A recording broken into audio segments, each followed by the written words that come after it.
ഇന്നത്തെ റെസിപ്പി വളരെ ടേസ്റ്റി ആയിട്ടുള്ളൊരു സാമ്പാറിൻ്റെ റെസിപ്പിയാണ്. ചോറിൻ്റെ കൂടെയൊക്കെ കഴിക്കാൻ പറ്റിയ.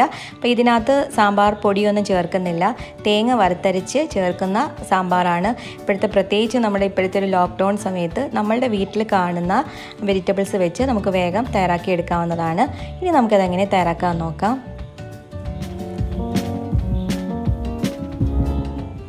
അപ്പോൾ അതിനുവേണ്ടി ഞാനിവിടെ കുറച്ച് വെജിറ്റബിൾസ് എടുത്തിട്ടുണ്ട്. 2 കിഴങ്ങ്, 1 സവാള, 1 കത്രിക്ക, 1 മുരിങ്ങയ്ക്ക, പിന്നെ ഒരു 3-4 വെണ്ടയ്ക്ക, 1 ക്യാരറ്റ്, തക്കാളി, 2 പച്ചമുളക്. അപ്പോൾ ഇത്രയും വെജിറ്റബിൾസ് എടുക്കണമെന്നില്ല. ഇതിപ്പോൾ എൻ്റെ കയ്യിൽ ഉള്ളത് കൊണ്ട് ഞാൻ അത്രയും വെജിറ്റബിൾസ് എടുത്തതാണ്. അപ്പോൾ നിങ്ങളുടെ കയ്യിൽ ഏതൊക്കെ വെജിറ്റബിൾസ് ആണ് അവൈലബിൾ ഉള്ളത് അതെടുത്താൽ മതി. ഇനി ഒട്ടും തന്നെ വെജിറ്റബിൾസ് ഒന്നും ഇല്ലെങ്കിൽ ജസ്റ്റ് ഉള്ളിയും തക്കാളി ഇട്ട് തന്നെ ഈ കറി വെക്കാവുന്നതാണ്. നല്ല ടേസ്റ്റാണ്. അപ്പോൾ ആദ്യം നമുക്ക് ഈ വെജിറ്റബിൾസ് എല്ലാം ഒന്ന് കട്ട് ചെയ്തെടുക്കണം.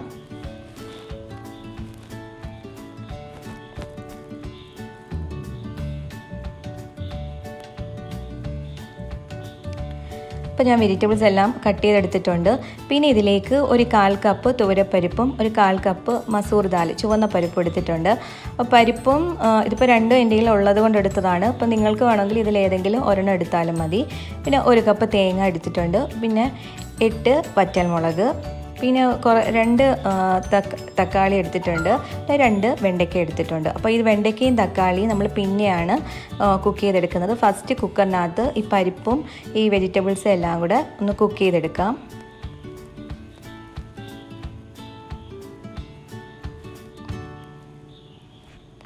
ഈ കുക്കർ എടുക്കുക. അതിലേക്ക് ആദ്യം നമുക്ക് പരിപ്പ് ഇട്ട് കൊടുക്കാം.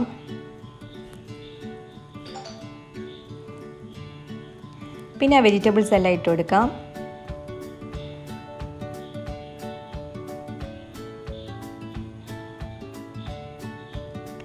പിന്നെ ഇതിലേക്ക് 1 ടീസ്പൂൺ മഞ്ഞൾപ്പൊടി,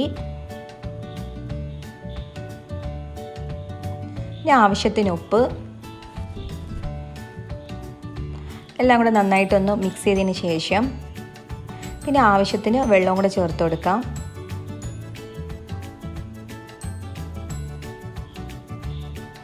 ഞാനിവിടെ മൊത്തത്തിലൊരു 1.5 കപ്പ് വെള്ളം ചേർത്തെടുത്തിട്ടുണ്ട്. നിങ്ങൾക്ക് നമ്മൾ ആ വെജിറ്റബിൾസിന് സെയിം ഒപ്പം രീതിയിൽ കുറച്ച് മുങ്ങി നിൽക്കത്തൊക്കെ, ഒരുപാട് മുകളിലോട്ട് പോകണ്ട, അതിന് കുറച്ച് താഴെയായിട്ട് വെള്ളം മതി. എന്നിട്ട് ഇത് നന്നായിട്ടൊന്ന് തിളയ്ക്കുമ്പം കുക്കറൊന്ന് അടച്ച് വെച്ചിട്ട് നമുക്കിത് കുക്ക് ചെയ്തെടുക്കാം. ഇനി ഒരു 2 വിസിൽ വരുന്നത് വരെ നമുക്ക് വെയിറ്റ് ചെയ്യാം.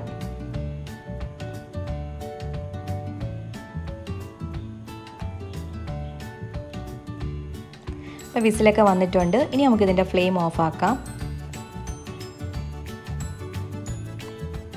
ഇനി ആ സമയം കൊണ്ട് നമുക്ക് ഈ തേങ്ങയൊന്ന് വറുത്തെടുക്കണം. അപ്പോൾ ഞാനിവിടെ ഒരു പാൻ എടുത്തിട്ടുണ്ട്.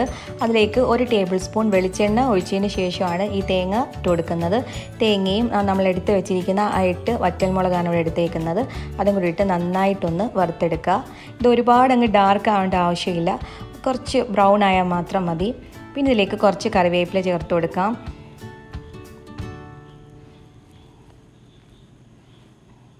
ഇതെല്ലാം കൂടെ നന്നായിട്ടൊന്ന് മിക്സ് ചെയ്തതിന് ശേഷം ഇതിലേക്ക് ഞാൻ ഒരു ടീസ്പൂൺ ഉലുവ ചേർത്ത് കൊടുക്കുന്നുണ്ട്.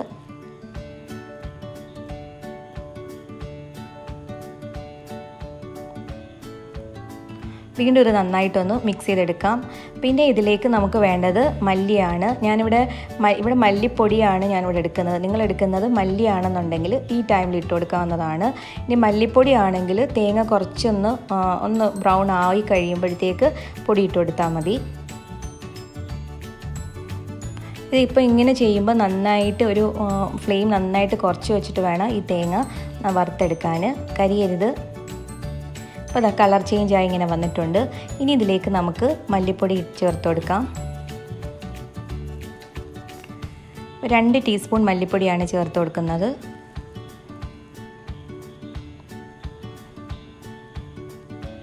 വീണ്ടും ഇത് നന്നായിട്ടൊന്ന് മിക്സ് ചെയ്തെടുക്കാം. മല്ലിപ്പൊടി ചേർത്തതിന് ശേഷം ഒട്ടും തന്നെ ഫ്ലെയിം കൂട്ടരുത്, നന്നായിട്ട് കുറച്ച് വെക്കുക. എന്നിട്ട് കുറച്ച് നേരം 1 മിനിറ്റ് ഒന്ന് നന്നായിട്ട് ഒന്നുകൂടെ മിക്സ് ചെയ്ത് വറുത്തെടുത്തതിന് ശേഷം ഫ്ലെയിം ഓഫ് ആക്കണം. എന്നിട്ടിത് നന്നായിട്ടൊന്ന് തണുത്തതിന് ശേഷം മിക്സിയിൽ വെച്ച് നന്നായിട്ട് അരച്ചെടുക്കുക. ഇനി നമ്മുടെ കുക്കർ ഇപ്പോൾ ഞാൻ തുറന്നിട്ടുണ്ട്. ഇപ്പം വെജിറ്റബിൾസ് ഒക്കെ വെന്തിട്ടുണ്ട്. ഇനി ഇതിലേക്ക് നമുക്ക് നമ്മൾ നേരത്തെ മാറ്റി വെച്ചിരിക്കുന്ന തക്കാളിയും വെണ്ടയ്ക്കയും കൂടെ ചേർത്ത് കൊടുക്കണം. അത് ആദ്യം തന്നെ ചേർക്കരുത്, ഇത് വെന്തതിന് ശേഷം ലാസ്റ്റ് ചേർത്താൽ മതി.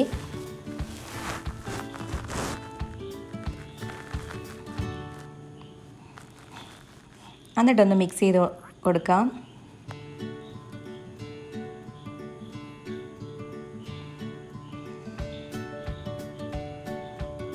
പിന്നെ നമ്മൾ അരച്ച് വെച്ചിരിക്കുന്ന വറുത്ത തേങ്ങയുടെ കൂട്ടില്ലേ, അത് ഇതിലേക്ക് ചേർത്ത് കൊടുക്കാം.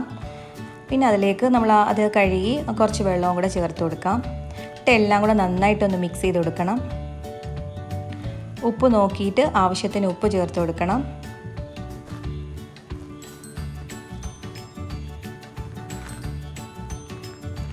പിന്നെ ഇനി ഇതിലേക്ക് നമുക്കൊരു ചെറിയ നെല്ലിക്ക വലിപ്പത്തിൽ പുളി വേണം. പുളി ഒന്ന് കുറച്ച് വെള്ളത്തിലൊന്ന് പിഴിഞ്ഞ് വെച്ചിട്ട് നമുക്കിതിനകത്തോട്ട് ചേർത്ത് കൊടുക്കാം. അപ്പോൾ ഞാൻ നേരത്തെ തയ്യാറാക്കി വെച്ചിട്ടുണ്ട്. ഇനി അതിലേക്ക് ചേർത്ത് കൊടുക്കാം.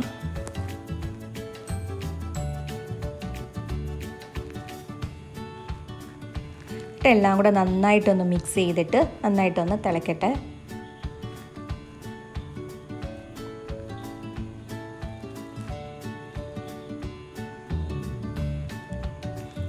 ഇപ്പോൾ നന്നായിട്ട് തിള വന്നിട്ടുണ്ട്. ഇനി ഇതിലേക്ക് കുറച്ച് മല്ലിയില ചേർത്ത് കൊടുക്കാം.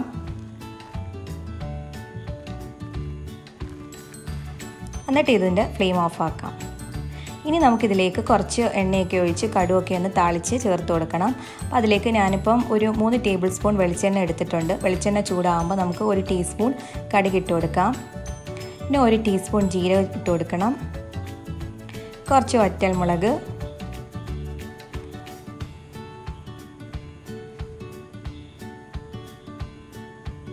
കുറച്ച് കറിവേപ്പില, പിന്നെ ഇതിലേക്ക് ലാസ്റ്റായിട്ട് 1 ടീസ്പൂൺ കായപ്പൊടിയും കൂടെ ചേർത്ത് കൊടുക്കണം. എന്നിട്ട് ഇതെല്ലാം കൂടെ നന്നായിട്ടൊന്ന് മിക്സ് ചെയ്ത് കൊടുക്കാം.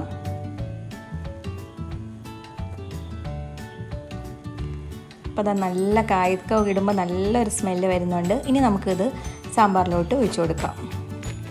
അപ്പോൾ നമ്മുടെ വളരെ ടേസ്റ്റി ആയിട്ടുള്ള സാമ്പാർ റെഡി ആയിട്ടുണ്ട്. എല്ലാവരും ഒന്ന് ട്രൈ ചെയ്ത് നോക്കണം. അപ്പോൾ ഇൻഷാ അല്ലാഹ് പുതിയ റെസിപ്പിയുമായി നമുക്ക് വീണ്ടും കാണാം. Thank you.